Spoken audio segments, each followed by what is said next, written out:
फिर एम्बियंस के साथ ही चलना पड़ेगा। अब आ रही है क्या समीर पठानिया जी, आवाज़ आ रही है अब?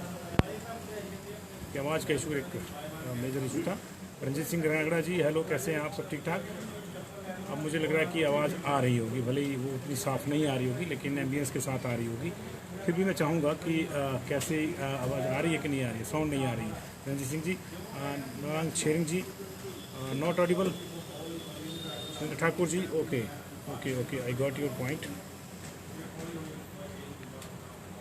और मुझे लगता है कि अब आ जानी चाहिए। ओके है जी। राहुल शांता जी कह रहे हैं कि साउंड ओके है। अगर ओके है तो मुझे लगता है कि बिल्कुल आ रही है जी। ठीक है सर, वॉइस प्रॉब्लम है, कोई कह रहा कि है, कोई कह रहा नहीं आ रही है। नमस्ते भाई गरिवाल जी। ओके कि साउंड जी, साउंड प्लीज़। आवाज़ नहीं आ रही सर आपकी। अच्छा ये इशू है मुझे लग रहा है दीदी। Good evening. Okay now Richard ठौर, ओके नाउ साउंड नहीं आ रही है, लेकिन विनय जी कह रहे कि नहीं आ रहा है। सर नमस्कार। आ गई आवाज़, आ गई आवाज़, बहुत बहुत शुक्रिया जी। तो राजी जी साउंड उसको कह रहे हैं आ रही है, कुछ कह रहे हैं नहीं आ रही है। ये देखना होगा कि आ रही है या नहीं आ रही है, और उसके साथ ही देखना पड़ेगा। लेटू सूर्यवंशी जी अभी भी क्लियर नहीं हो पाया मुझे मामला कि साउंड आ रही है नहीं आ रही है। उसके बाद खबरें शुरू करेंगे कहीं, फिर मैं नहीं चाहता कि आपका मज़ा किरकिरा हो जाए। और अगर आवाज़ कम आ रही है, चलिए कम तो आएगी, आ रही है, ठीक है, कम ज़्यादा का जो है audible. Sukhram ji thank you very much. तो आज की जो मुख्य खबरें शुरू करेंगे जी। आज नामांकन वापसी का आखिरी दिन था, और जैसे कि चर्चाएं थी कि ये हट जाएगा, वो हट जाएगा, ये डट जाएगा, वो नहीं डटेगा, वो तमाम चीज़ों का आज विराम लग गया है। और वास्तविकता ये है कि कोई नहीं हटा है। जी हाँ, कोई नहीं हटा है। 18 कैंडिडेट रह गए थे नामांकन की स्क्रूटनी के बाद इन चारों कॉन्स्टिट्यूंसीज में। एक लोकसभा की कॉन्स्टिट्यूंसी है और एक 3 जो है विधानसभा की है, और 18 ही है। ना कोई चेतन बरागटा हटे हैं, ना ही कोई दूसरा हटे हैं। चेतन बरागटा को लेकर ज़्यादा चर्चा थी, लेकिन सबको जो है आज सिंबल भी अलॉट हो गए, कोई नहीं हटा। ऐसी बीच में बड़ी चर्चाएं आई कि चेतन बरागटा को ढूंढा जा रहा है, वो गायब हो गए हैं, वो फ़ोन बंद करके चले गए हैं। उन चर्चाओं में कितना दम है कितना नहीं ये नहीं बता सकते, क्योंकि आधिकारिक पुष्टि उसकी नहीं हुई है। चेतन बरागटा ने भी नहीं कहा कि उनसे कोई संपर्क हुआ है, ना ही किसी ने कहा कि हमने संपर्क किया, लेकिन वो गायब है। तो चलिए ये चलता रहता है, सियासत का एक पार्ट है। लेकिन अब स्थिति ये है कि सारी की सारी जो सीटों का मामला है वो क्लियर हो गया है। सभी लोग हैं, 18 लोग मैदान में हैं। इसमें से सबसे ज़्यादा जो है 6 लोग मंडी में मैदान में हैं, 3 लोग जो है अर्की में मैदान में हैं, और तीनों लोगों में रतन सिंह पाल बीजेपी के हैं, संजय बस्ती कांग्रेस के हैं। इसके अलावा जीत राम जो हैं वो लड़ रहे हैं इंडिपेंडेंट। नीलम सरायक बीजेपी की जुब्बल कोटखाई से, रोहित ठाकुर लड़ रहे हैं कांग्रेस के टिकट पे। आज़ाद उतरे हैं नरेंद्र बरागटा के बेटे चेतन सिंह बरागटा, और इसके अलावा सुमन कदम जो है वो भी इंडिपेंडेंट लड़ रही है। तो 4 लोग यहाँ जुब्बल कोटखाई में हैं। अगला रुख करते हैं जी फतेहपुर में 5 लोग हैं। डॉक्टर राजन सुशांत इंडिपेंडेंट लड़ रहे हैं, डॉक्टर अशोक कुमार इंडिपेंडेंट लड़ रहे हैं। इसके अलावा पंकज कुमार हैं, ये भी जो है पंकज कुमार दर्शी, ये भी चुनाव लड़ रहे हैं। और 2 आधिकारिक जो बड़ी पार्टियों के कैंडिडेट हैं, भवानी सिंह पठानिया और बलदेव ठाकुर, ये बीजेपी और कांग्रेस से भवानी सिंह पठानिया, बलदेव ठाकुर जो है वो मस्तराज जी थैंक यू, आपका आवाज़ आ रही है तो बहुत बहुत शुक्रिया बताने के लिए। और बलदेव ठाकुर बीजेपी से लड़ रहे हैं। और इसके अलावा मंडी जो बड़ा एक हाई प्रोफाइल मुकाबला चल रहा है, वहाँ से भी 6 लोग अभी डटे हुए हैं, किसी ने नामांकन वापस नहीं लिया। ब्रिगेडियर खुशहाल चंद बीजेपी से, प्रतिभा सिंह कांग्रेस से, इसके अलावा अंबिका श्याम ये राष्ट्रीय लोकनीति पार्टी से हैं, मुंशीराम ठाकुर हिमाचल जन क्रांतिकारी पार्टी से हैं, और अनिल कुमार इंडिपेंडेंट है। तो 6 लोग ये भी हैं। तो 18 के 18 लोग मैदान में हैं, कोई नहीं हटा है। और सबको सिंबल भी मिल गए हैं। सिंबल की अगर हम बात करें तो मंडी की अगर बात करें तो ठीक है, 2 तो पार्टी के सिंबल हैं। इसके अलावा अंबिका श्याम को जो है लैपटॉप मिला है सिंबल, एप्पल मिला है मुंशीराम को, और आज़ाद लड़ रहे अनिल कुमार को कप और प्लेट मिला है, कप प्लेट या सॉसर जिसको आप कह सकते हैं। इसके अलावा सुभाष मोहन स्नेही भी लड़ रहे हैं वहाँ से, उनको टेलीफोन मिला है। टेलीफोन मंडी को लेकर काफ़ी चर्चित चिन्ह हो सकता है, क्योंकि पंडित सुखराम का किसी ज़माने में यही चुनाव चिन्ह था, लेकिन अब वो ज़माने जो है उनको गुजरे हुए भी ज़माना हो गया है। तो ये देखते हैं क्या किसका अब भाग्य रहता है। बीजेपी कांग्रेस के अलावा फतेहपुर में पंकज कुमार दर्शी को सेब मिला है, डॉक्टर अशोक कुमार सोमल को सिटी बिसल मिली है और राजन सुशांत को गैस का सिलेंडर मिला है। गैस का सिलेंडर वैसे भी एक बड़ा इशू है, पिछले चुनाव में भी बड़ा इशू था।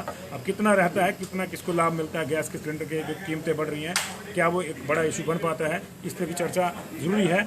और जुब्बल कोटखाई में पार्टी के अलावा चेतन बरागटा को एप्पल मिला है, उन्होंने मांगा था, और ये एक इंटरेस्टिंग इशू हो जाएगा क्योंकि एक तो एप्पल बेल्ट है और उनके पिता बागवानी मंत्री रहे थे बीजेपी में, तो उनको ये जो है ये शायद ज़्यादा सूट करता है। कितना सूट करता है ये तो जब वोट गिने जाएंगे तभी पता चलेगा। और उधर सुमन कदम को जो है बैट मिला है, बल्ला जिसको कहते हैं। तो ये अर्की बच गया। अर्की में 2 पार्टी के कैंडिडेट हैं, एक इंडिपेंडेंट है। इंडिपेंडेंट को जो है वो फ्रूट बास्केट मिला है जिसमें अलग अलग फलों की टोकरी वो मिली है।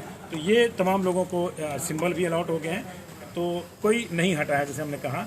और अब ये आप आज या कल में ये एक सूचना आपके समक्ष आ सकती है कि चेतन बरागटा को पार्टी से हटा दिया गया है। हालांकि एक अपुष्ट सी सूचना ये भी आ रही है कि पार्टी अध्यक्ष सुरेश कश्यप ने कहा है कि बरागटा बीजेपी के सदस्य नहीं थे। अगर ऐसा सूचना ये पुष्ट है, उन्होंने ऐसा कहा है, हम इसकी पुष्टि नहीं करते, लेकिन वास्तव में अगर उन्होंने ऐसा कहा है तो ये और भी दिलचस्प है, क्योंकि एक व्यक्ति जो बीजेपी के IT सेल का नेशनल लेवल पर अगर मेंबर रहा हो और उसके लिए अभी ये कहा जा रहा है क्योंकि वो आज़ाद लड़ रहा है तो इसलिए कहा जाए कि वो पार्टी का मेंबर ही नहीं है, तो फिर अपने आप में कई चीज़ें इसकी जो है उनको संकेत करता है।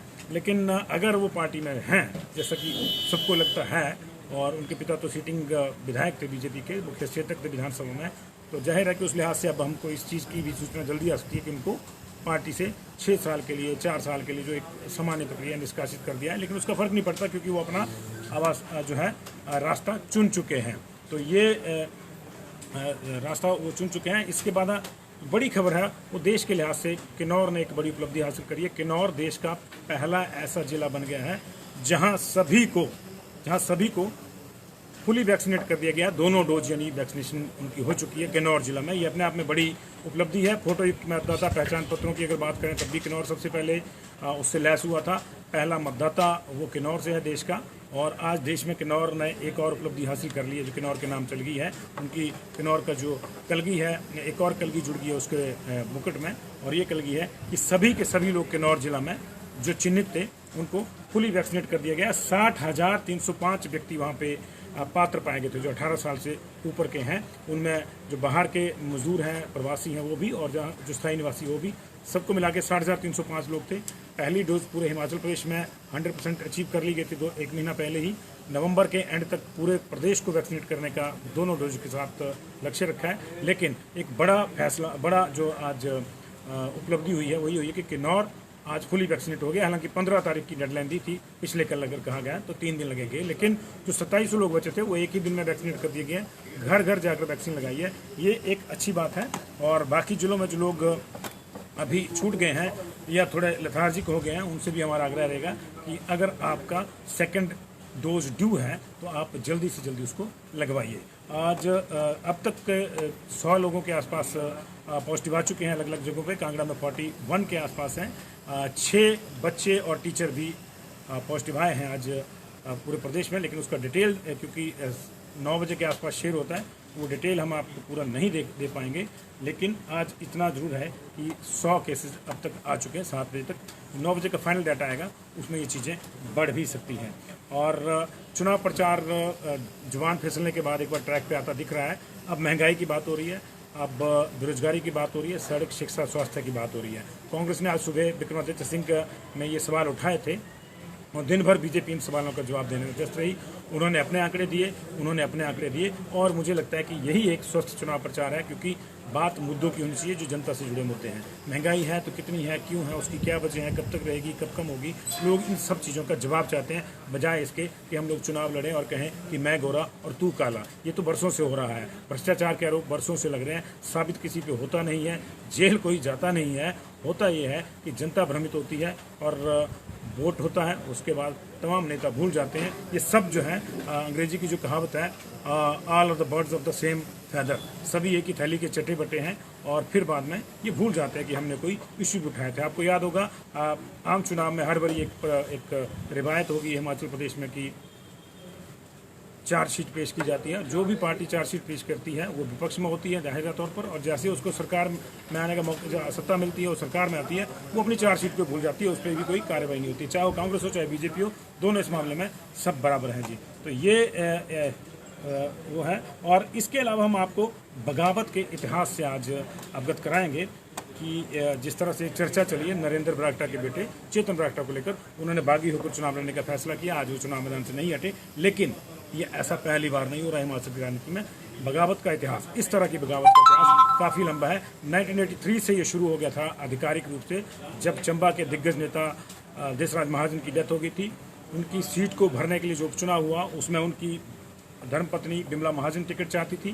कांग्रेस की सरकार थी, कांग्रेस ने टिकट नहीं दिया। टिकट दिया आशा कुमारी की मदर इन लॉ, जो उनकी सास थी राजकुमारी देवेंद्रा रानी, उनको टिकट दिया। लेकिन बिमला महाजन ने फिर इंडिपेंडेंट चुनाव लड़ा और वही होता है जो हुआ दोनों की लड़ाई में। तीसरे को लाभ हुआ, किशोरी लाल जीत गए, जो कि सामान्य चुनाव पहले हार चुके। तो एक साल बाद फिर से वो उपचुनाव में जीतकर एमएलए बन गए। ये बनीखेत में चुनाव हुआ था 1983 में। 1982 में देशराज महाजन का निधन हो गया था।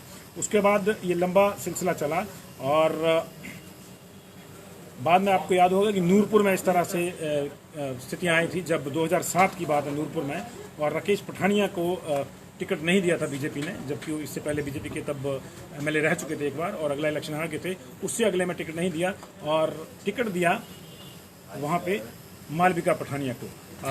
उन्होंने बगावत की राकेश पठानिया ने, इंडिपेंडेंट वो चुनाव लड़े और जीते भी। और इंटरेस्टिंग इसमें जो चर्चा वाली बात है वही है कि मालविका पठानिया जो आधिकारिक कैंडिडेट थी बीजेपी, उनको सिर्फ 4003 वोट मिले थे और राकेश पठानिया ने चुनाव जीता था। आजकल वो उसी पार्टी की सरकार में वन मंत्री हैं। तो ये भी एक इतिहास था। गेहड़वी की बात कर लेते हैं। 2003 में कांग्रेस ने बीरू राम का टिकट काट दिया था।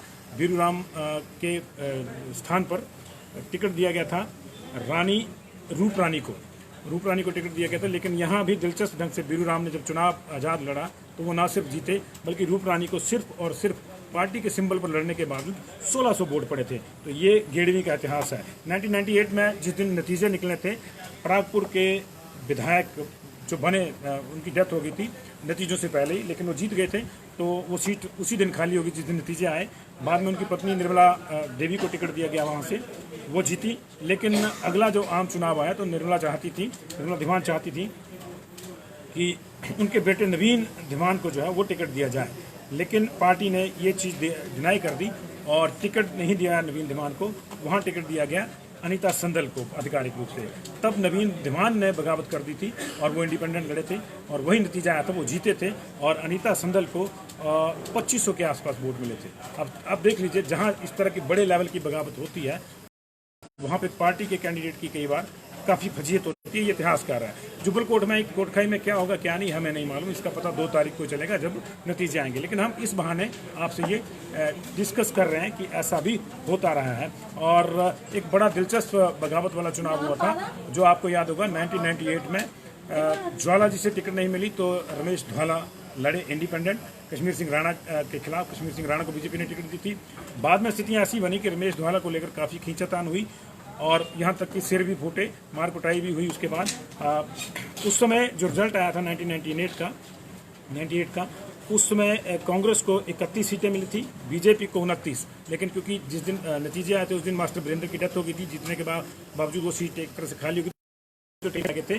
सुखराम की पार्टी हिमाचल विकास कांग्रेस को 4 टिकटें मिली थी। 3 टिकटों पे जो ट्राइबल की 3 सीटें थी उन पे बाद में चुनाव होता था, वहाँ पे वो जमाने थे, अब तो इकट्ठा हो जाता है।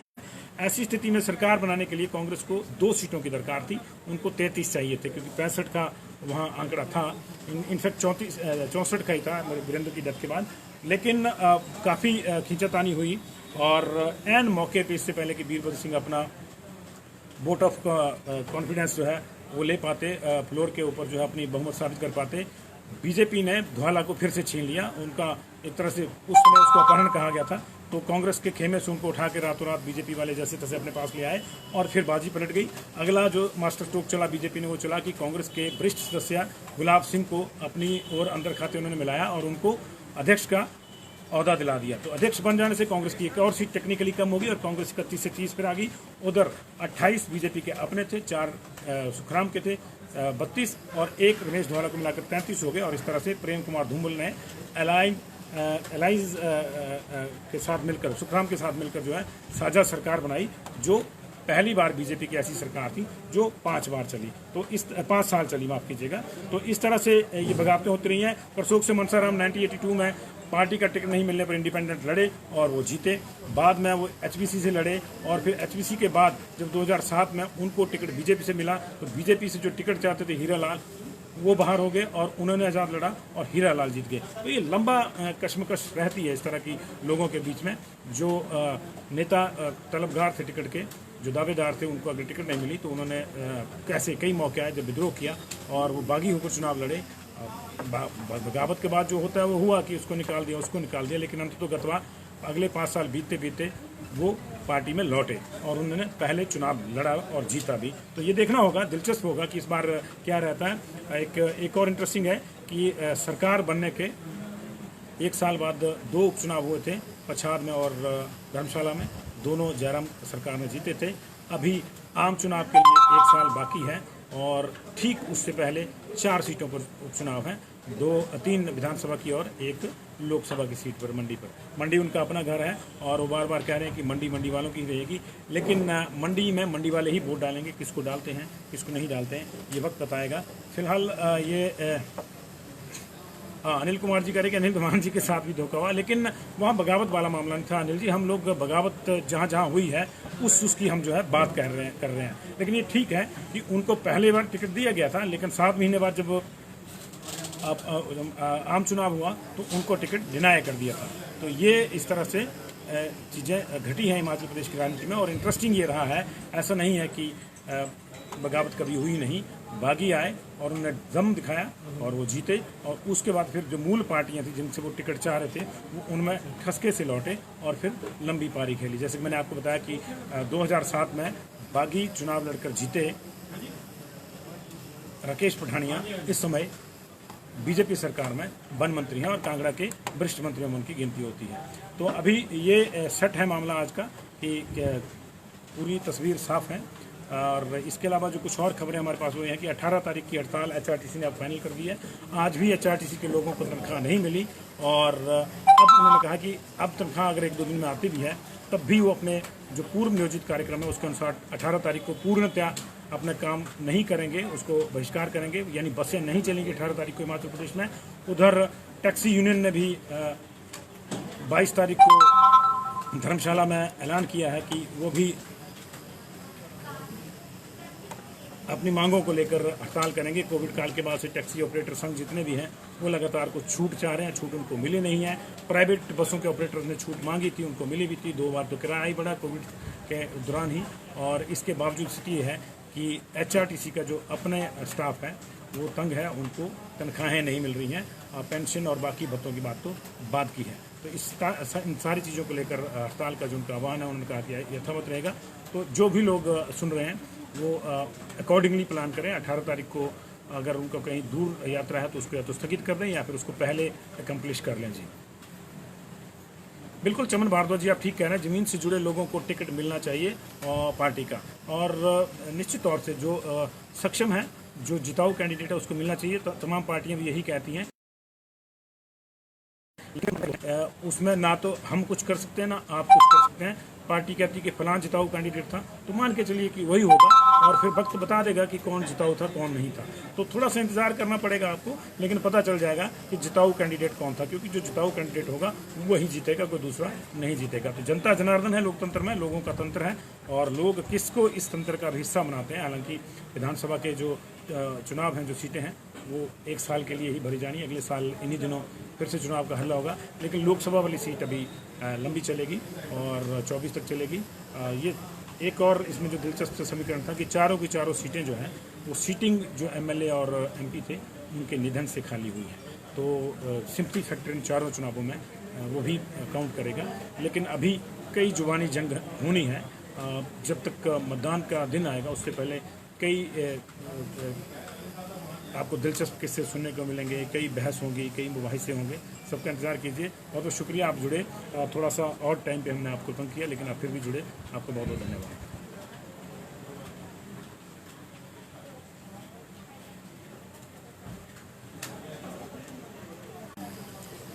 चौधरी कुलदीप पटेल जी आज नहीं आएगा जी, आज नहीं आएगा। हम कोशिश करेंगे कि 9:30 वाले शो को जो है हम लोग कंटिन्यू करें, क्योंकि आप ज़्यादा संख्या में हमारे साथ 9:30 पे ही जुड़ते हैं, लेकिन थोड़ी टेक्निकल दिक्कतें उनको हम दूर करना चाह रहे हैं। हम नहीं चाहते कि आपसे ज़्यादा दूर रहें, हमारा भी मन नहीं लगता आपके बिना।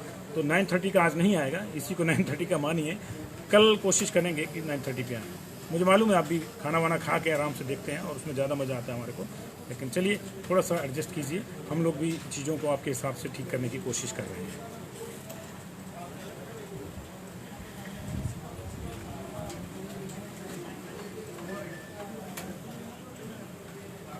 थैंक यू रवि कानूंगो जी देखने के लिए। इसको काइंडली सारे लोग शेयर भी कर दें। Rohit ji, Jagdish Ratan ji, sound okay, Rahul Rana ji thank you बताने के लिए, राहुल शांता जी, सोनू ठाकुर जी थैंक यू जी, संजीव सोच ji thank you very much. कल और बेटर करने की कोशिश करेंगे साउंड को, साउंड का टेक्निकल इशू है उसको देखेंगे जी कल।